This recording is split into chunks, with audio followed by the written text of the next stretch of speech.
मैं रवि अवस्थी सईद मुर्तज़ा के साथ हाजिर हूं और आपको बता दें कि रूस यूक्रेन युद्ध पर एक बहुत बड़े अपडेट्स आ रहे हैं। बहुत बड़ी मोर्चेबंदी हो रही है।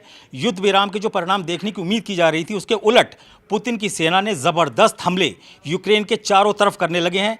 खास तौर से पूर्वी यूक्रेन का इलाका जो है वो इस समय रूस की आग में धधक रहा है। हैरानी की बात तो ये है कि इस समय रूसी सेना ऐसी ऐसी मिसाइलें इस्तेमाल कर रही है जिसके बारे में किसी ने सोचा भी नहीं था कि वो नागरिक इलाकों में इस तरीके से हमला कर सकती है।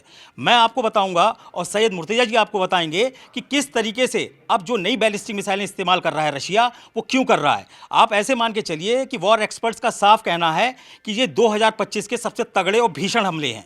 भीषण इसलिए बोला जा रहा है क्योंकि इसमें आम लोग बहुत ज़्यादा मारे गए हैं, बिल्डिंग तबाह हो रही हैं। मैं सैयद मुर्तज़ा आपसे सीधा बात करूंगा कि ये जो मिसाइलें हैं जो अब हमले हो रहे हैं वो रशिया की किस टाइप की मिसाइलें हैं और इतनी खतरनाक क्यों बोली जा रही हैं।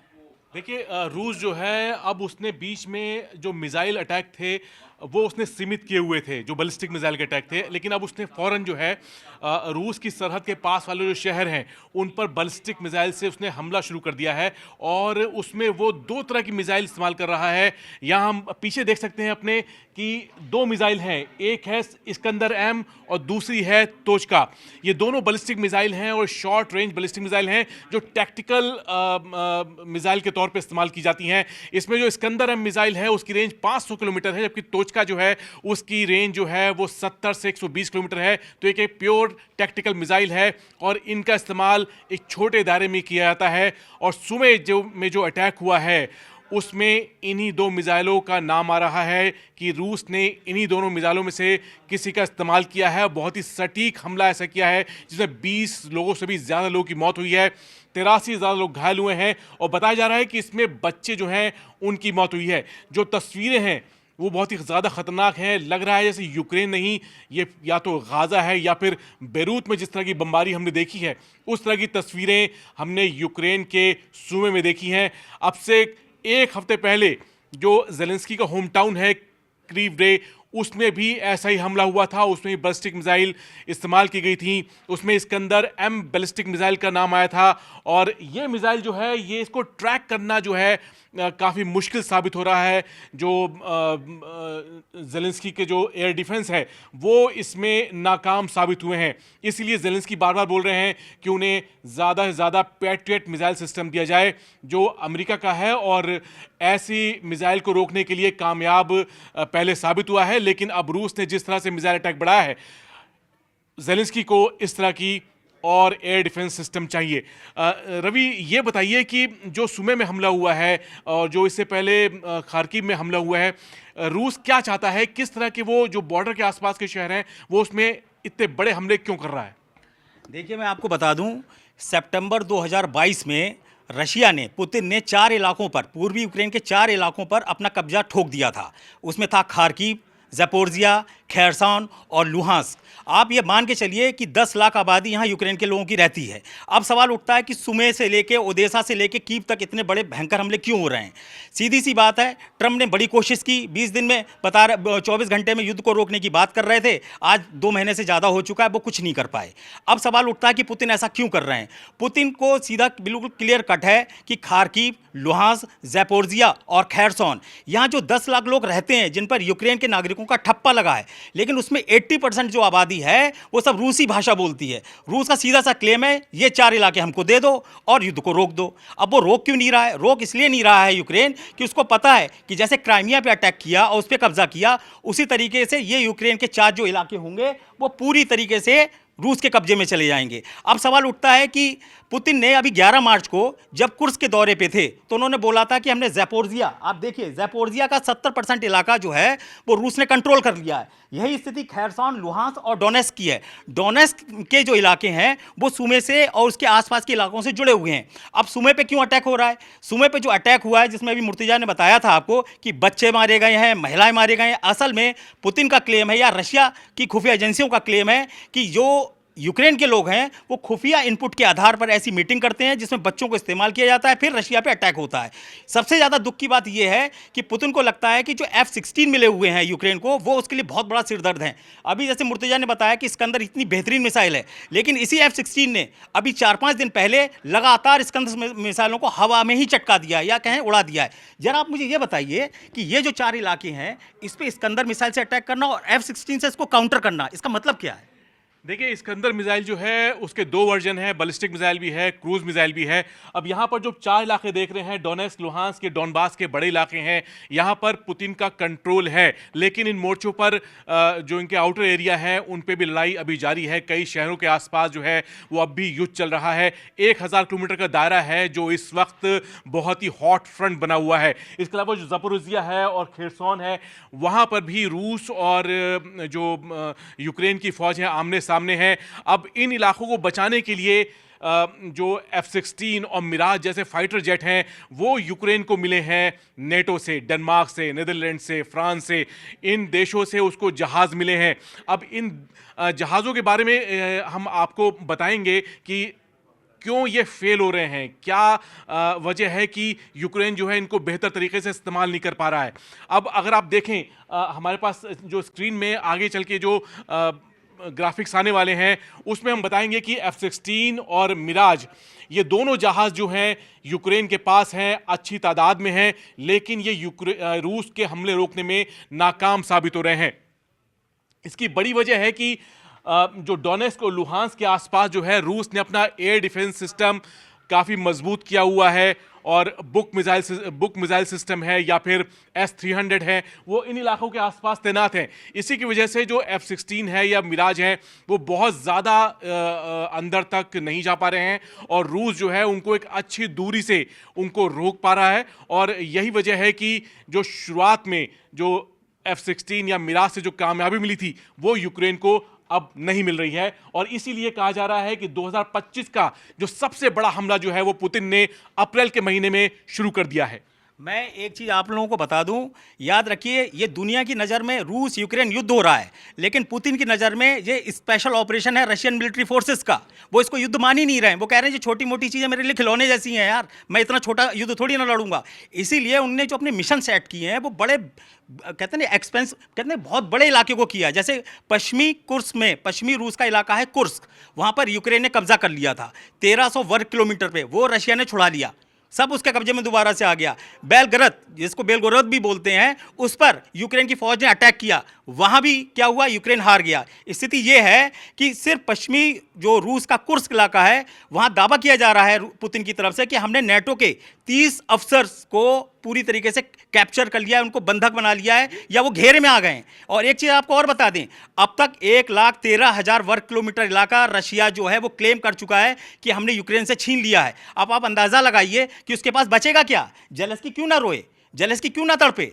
भाई जेलेंस्की को तो चाहिए फाइटर जेट्स। आप समझिए पूरी दुनिया में 1487 F-16 जेट इस्तेमाल किए जाते हैं और उसमें से 922 जो जेट हैं वो अकेले अमेरिका के पास है। और उसमें भी जो अभी मुर्तजा आपको बताने जा रहे हैं, जो F-16 का वाइपर आया है उससे उसको मार गिराया है रशिया ने, और उसके ऊपर खुद जो यूक्रेन की फोर्सेस हैं वो खुद कह रहे हैं कि हाँ हमारा F-16 मार गिराया है रूस ने। अब आप मुझे ये बताइए मुर्तजा कि जो F-16 को इतना बड़ा तोप समझा जा रहा था, ब्रिटेन के टैंक चैलेंजर को बड़ा तोप माना जा रहा था, जर्मनी के लेपर्ड टैंक को बहुत बड़ा महारथी माना जा रहा था, उसका धुआं कैसे कर दिया पुतिन ने? देखिए, यूक्रेन युद्ध जो है वो बहुत अगर हम इसको बहुत स्टडी करें, दुनिया भर में फौज इसको स्टडी कर रही है, तो यूक्रेन का युद्ध जो है वो आर्मेनिया अजरबैजान के युद्ध के बाद एक बहुत बड़ा बदलाव लाया है पूरे दुनिया में। हम इसमें ड्रोन इस्तेमाल करते हुए देख रहे हैं, कुछ सैकड़ों डॉलर के जो ड्रोन हैं वो मिलियंस के टैंक को पूरी तरह तबाह कर रहे हैं। और जो आपने सवाल पूछा कि F-16 क्यों नाकाम हो रहा है, ये मिराज नाकाम क्यों हो रहा है, वो उसकी वजह यह है कि अमेरिका ने उनको जहाज़ तो दे दिए, नीदरलैंड्स और डेनमार्क की मदद से करीब 40 जहाज़ हैं F-16, जिसमें 2 गिराए जा चुके हैं आज की तारीख तक।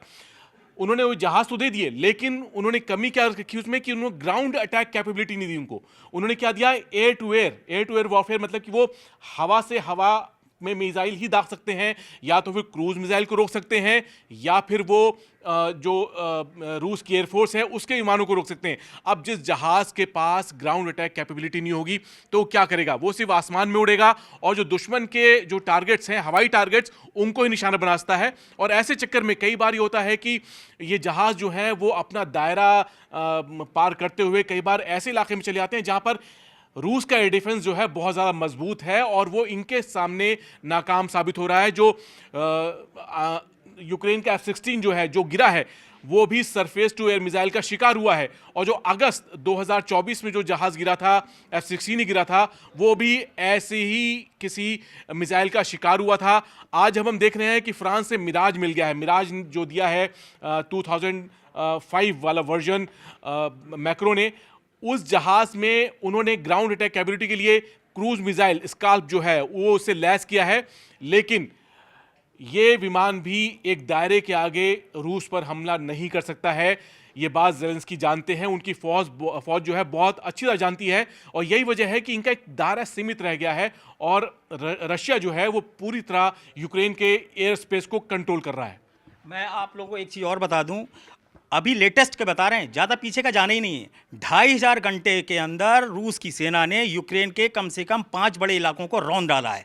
आप इसी से अंदाज़ा लगा सकते हैं कि ट्रंप के विशेष दूत जब पुतिन से मिले और लौटकर जब अमेरिका वापस पहुंचे तो उन्होंने जेलेंस्की को संदेश दिया कि भैया अपने ये 4 इलाके आप दे दो, वरना आपको क्या होगा, आपका जो यूक्रेन है वो कम से कम 3 हिस्सों में टूटेगा। फिर ये मत कहना कि तुमको हमने कुछ बताया नहीं या हमने आपको अलर्ट नहीं किया, क्योंकि जेलेंस्की के दिमाग में एक बात बैठ गई है कि जो ट्रंप हैं वो पुतिन की कठपुतली बन चुके हैं, और जो उनके विशेष दूत हैं स्टीव विटकॉफ, वो पुतिन के इशारों पे काम कर रहे हैं। स्टीव विटकॉफ ने तो बिल्कुल क्लियर कट बोल दिया है कि अगर आपको युद्ध रोकना ही है, जेलेंस्की को बोला है, तो आपको पुतिन की शर्तों को मानना पड़ेगा और अपने 4 इलाके आपको हर हालत में पूर्वी यूक्रेन को के जो हैं वो आपको रूस को देने पड़ेंगे। अब सवाल उठता है कि आखिर जेलेंस्की करें तो करें क्या, और जेलेंस्की किसके दम पर जो है वो खनिज डील से भी पीछे हट रहे हैं, पुतिन पे अटैक भी करने को तैयार है पुतिन के इलाकों पर। उसके पीछे हैं फ्रांस, ब्रिटेन और जर्मनी। ये 3 देश जो ऐसे हैं उसके, जिसमें से 2 यूरोप के हो गए, एक फ्रांस और एक जर्मनी। ब्रिटेन उसमें उस दायरे में नहीं आता है, लेकिन वो क्या कर रहा है, उसने कहा कि मैं आपको 24,000 करोड़ रुपए के हथियार दूंगा, वो देने की बात कर रहे हैं। और यहाँ जो पुतिन की फौजें हैं वो लगातार अटैक कर रही हैं। आप इसी से अंदाजा लगा सकते हैं, आज से 8 से 9 महीने पहले पुतिन ने एक इंटरव्यू में बिल्कुल क्लियर कट बोला कि दुनिया में एक दिन में जितनी मिसाइलें सारे देश मिलकर बनाते हैं उससे 3 गुना मिसाइलें अकेले रशिया हर दिन बना रहा है। आप अंदाजा लगा सकते हो कि उसने पूरी मिसाइल, कहते हैं ना, मिसाइल कारखाना बना दिया पूरे रशिया को। और खुद सोचिए कि 50 करोड़ की आबादी वाला यूरोप 14 करोड़ आबादी वाले रशिया को टक्कर नहीं दे पा रहा है, अमेरिका की सपोर्ट के बावजूद, ब्रिटेन की सपोर्ट के बावजूद। आप इसी से अंदाजा लगा लीजिए कि स्थिति कहां से कहां तक पहुंच चुकी है। एक तरफा खेल करे दे रहे हैं। मुझे ये बताइए मुर्तजा जी कि ये जो अभी 2025 का सबसे बड़ा अटैक माना जा रहा है सुमे का, इस सुमे के अटैक के बाद आपको क्या लगता है, क्या यूक्रेन इस स्थिति में होगा कि वो जाके बेलग्राद में या मॉस्को तक अटैक करे? देखिए, अभी तक जो रशिया के बॉर्डर वाले इलाकों पे जो हमले होते आए हैं वो खार्किव या सुमे रीजन से ही ये लॉन्च किए जाते रहे हैं। अब जो भी ड्रोन उड़े हैं रूस की तरफ, रोस्तोव में या फिर बेलग्राद की तरफ या मॉस्को की तरफ, वो इन्हीं पूर्वी यूक्रेन के इलाके से उड़े हैं। अब यहाँ पर अगर रूस दबाव बनाता है तो ये यूक्रेन के लिए बहुत मुश्किल खड़ा कर देगी, क्योंकि जो उसके बाकी जो सदर्न यूक्रेन जो है वहाँ पे भी वो मोर्चों पर जो फ्रंट को बहुत ज़्यादा कायम नहीं रख पा रहा है, वहाँ वो काफ़ी ढीला हो गया, उसकी फोर्स जो है काफ़ी ढीली हो गई हैं। अब रूस ने 88 ड्रोन से कीव अटैक किया है, 88 ड्रोन, और यूक्रेन का दावा है उसने उसमें 56 ड्रोन जो है वो मार गिराए और 24 को उसने जो क्या कहते हैं EW वॉरफेयर है उसके ज़रिए उसने उसको नाकाम कर दिया। अब लेकिन 8 ड्रोन तो गए। अब मेरा मानना है कि रूस इतना कच्चा खिलाड़ी नहीं है कि उसके ड्रोन आप इतनी आसानी से गिरा लें। और जब आप ये कह रहे हैं कि भाई हमारे पास एयर डिफेंस मिसाइल नहीं है, हमें जर्मनी से जो हथियार मिल रहे हैं वो बहुत अच्छी क्वालिटी के नहीं हैं, वो नाकाम साबित हो रहे हैं।